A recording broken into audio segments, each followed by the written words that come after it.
Good morning. Welcome to the DFS Army YouTube channel. I am Razzle11, and you can find me on X at Razzle11Grinds. We are going to take a look at some pitching for today, the 27th of April. It is Saturday. We do have split slates here. We have a 5-game earlier afternoon slate and then a 7-game main slate to take a look at. As always, this is a first look at the pitching options. I will go into more in-depth analysis for the members of DFS Army throughout my notes or in Discord. We'll be looking at DraftKings because that was where a majority of my action is. And as always, if you're on FanDuel, really just focus on the top guys. You can cut your pitching pool down by quite a bit because pricing isn't as tight, so you're able to get the bats that you kind of want with some of the higher priced pitchers. But let's take a look here. We'll just start out with the 5-game early slate. I am going to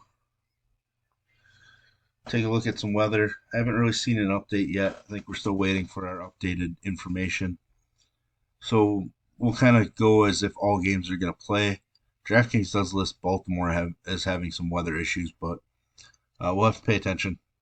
Anyways, on this slate, 5-gamer, not a ton to like pitching-wise overall.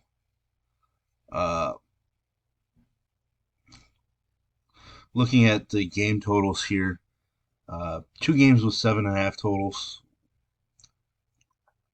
2 games with 8.5.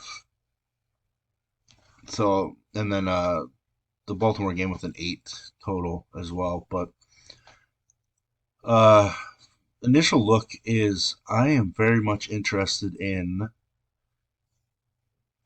Sonny Gray, Edward Cabrera, and Mitchell Parker of all people. Mitchell Parker, major league debut against the Dodgers was strong.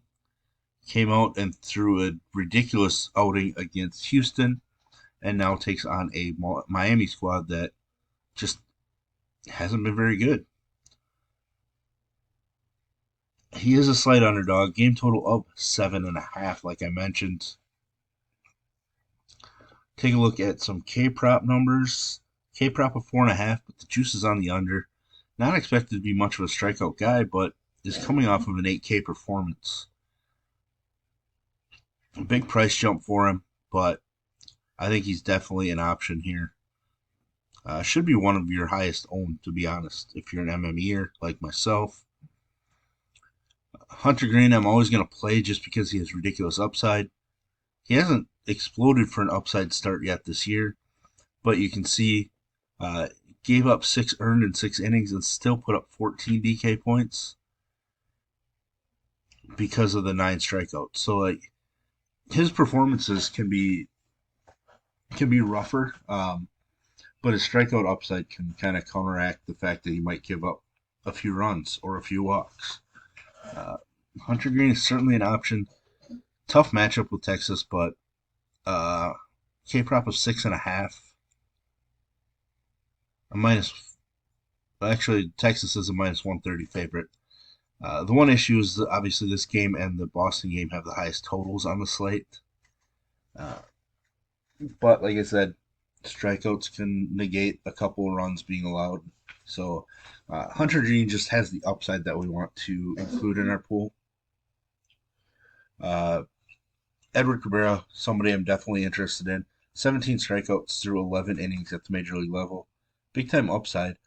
Washington traditionally hasn't struck out a ton, but there are a couple guys that do offer plenty of strikeouts.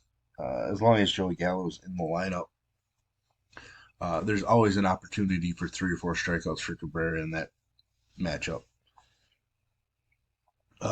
Taking a look at his K-prop, 5.5. It's not bad. I obviously would have thought it might have been at 6.5. So there's some value in this K-prop at 5.5 as well. Sonny Gray has been phenomenal. Even struck out 12 against Milwaukee last time out, which I would not have expected. The Mets aren't a huge strikeout team, but his K prop is 5.5 with juice on the over. Game total of 7.5. He is a minus 135 favorite. I think he is the most reliable option on this slate. I will consider Michael Lorenzen.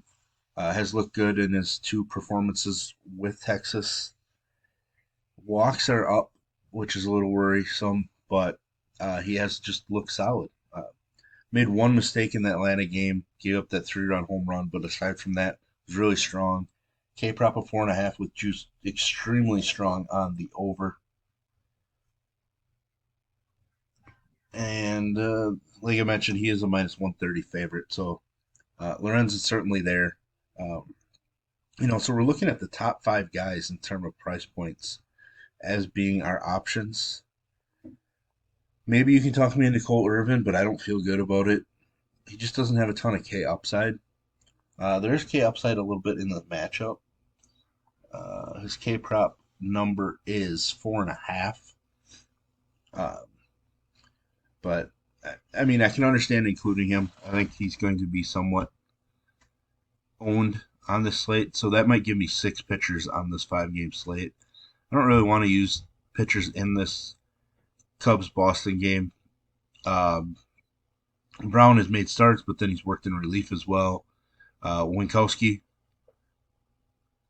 a reliever, getting a start. So both guys might be capped at 4 innings or so. So like I don't want to cap my upside that much. So we're gonna stick with those other guys. So there's that slate. Let's go on to the main slate here quickly. Some more options. Some better games from game total wise. Really glad the Houston Colorado game isn't on one of these main slates. Now that game's sitting with a total of 15.5 right now. That's in Mexico, if you weren't aware. Most of these other games though are 7.5 game totals. Uh, so there's expected to be some strong pitching performances this evening. I do have interest in Dylan Cease, not a ton, but I do have some. Uh, Coming off of his best start, and it happened to be in Coors, taking on a dangerous Philly squad. But I do like the upside Cease can offer us. He is a minus 118 favorite. Game total of 7.5. Juice is actually on the under in that game. K prop of 7.5 as well. Uh, there's plenty of upside, but there's obviously danger in that matchup. Tanner Bybee not gonna make my pool. I'm not really picking on pitcher or picking on Atlanta, especially in Atlanta. Uh, if he wins the slate, so be it. But 9,400 for him in that spot, just no thank you. Aaron Savali coming off of a real rough start, now takes on a weak White Sox squad. K prop of 5.5. He's a minus 218 favorite in this game, so I expect Savali to be fairly popular. Not a huge fan of the price point, really, just because he's not a massive upside type pitcher. Mid 20s seems to be where his ceiling is at. Might be more. Obviously, these matchups came against some tougher offenses, uh, but I think he's perfectly fine, somewhat safe in this matchup. Ranger Suarez, for those who've been following my content for a couple years, know that I'm a big Ranger Suarez fan. He's looked absolutely phenomenal in each of the last 3 starts. Uh, is taking on a little difficult San Diego squad. The San Diego team, I like some of the guys against left-handed pitchers, but like I mentioned, under Cease, game total 7.5 with juice on the under. Suarez K prop of just 4.5, which seems kind of low to me. I'll have to take a look into the San Diego K rate against left-handed pitching. But based on how he's been throwing, that 4.5 seems super low. Uh, so we're gonna have to dig in. But Suarez is certainly an option. George Kirby's going to be an option. I know I like Arizona's offense quite a bit, but Kirby definitely a much better pitcher than Hancock was yesterday, and Hancock looked solid enough. Uh, Kirby's just really strong. K prop of 5.5. Game total just 7 in this one. He's a minus 155 favorite at home. I'm not sure what his home numbers were like last year. Uh, Underlying numbers probably pretty strong in this one. Had a couple rough starts, but aside from that, probably really strong. Might be somebody that optimizers kind of miss on if they're using weighted towards this season's data at all. So Kirby could be one of those guys, depending on projected ownership, that we want to go somewhat heavier on, which is tough for me to say given that I'm a big Arizona fan uh, from just a baseball standpoint. Charlie Morton, not really going to pick on the Guardians, but Morton is a minus 185 favorite. Not a big K number. I mean, it is 5.5 with juice on the under.